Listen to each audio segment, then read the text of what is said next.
দেখুন নিউজ। ছাত্রলীগের পদ নিয়ে ব্যাখ্যা দিলেন শিবিরের ঢাকা বিশ্ববিদ্যালয় সেক্রেটারি এস.এম. ফরহাদ। ইসলামী ছাত্র শিবিরের ঢাকা বিশ্ববিদ্যালয় শাখার সেক্রেটারি এস.এম. ফরহাদ ছাত্রলীগের একটি কমিটিতে থাকা তার পদ নিয়ে ব্যাখ্যা দিয়েছেন। এতে তিনি দাবি করেছেন তার কোনো সম্পৃক্ততা নেই ছাত্রলীগের কোনো কর্মসূচি এবং কার্যক্রমের সঙ্গে। গণমাধ্যমে সোমবার বিকেলে পাঠানো এক বিবৃতিতে এসব কথা বলেন ফরহাদ। জানা গেছে, ঢাকা বিশ্ববিদ্যালয়ের সমাজ কল্যাণ ও গবেষণা ইনস্টিটিউট শাখা ছাত্রলীগের 2022 সালের নভেম্বরে ঘোষিত কমিটিতে জয়েন্ট সেক্রেটারি পদে ছিলেন ফরহাদ। ঢাবি শিবিরের সেক্রেটারি ছাত্রলীগের পদে থাকা নিয়ে সোশ্যাল মিডিয়া ফেসবুকে আলোচনা সমালোচনা হচ্ছে।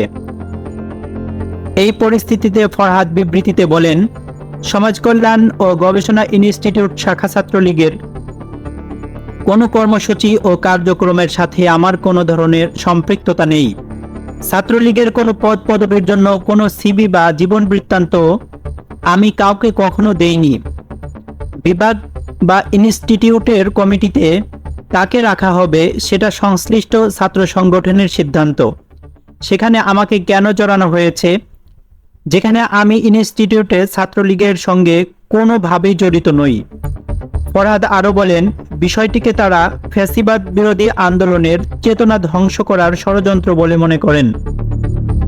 সোশ্যাল মিডিয়ায় ছড়িয়ে পড়া দুটি ছবির একটিতে ফরহাদকে ঢাবি ছাত্রলীগের সাধারণ সম্পাদক তানভীর হাসান সৈকতের সঙ্গে ফুলেল শুভেচ্ছা বিনিময় করতে এবং আরেকটি ছবিতে ডিবেটিং ক্লাবের একটি ইফতার মাহফিল অনুষ্ঠানে তানভীর হাসান সৈকত এবং কেন্দ্রীয় ছাত্রলীগের কারিগরি শিক্ষা বিষয়ক সম্পাদক রাকিব সিরাজির পাশে বসতে দেখা গেছে।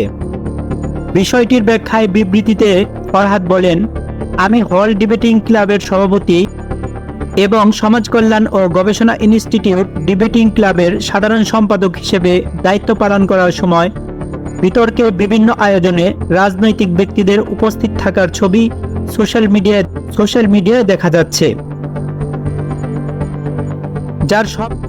যার সবকটি ছিল ডিবেটিং ক্লাব সংশ্লিষ্ট আয়োজন, কোনো রাজনৈতিক আয়োজন নয়।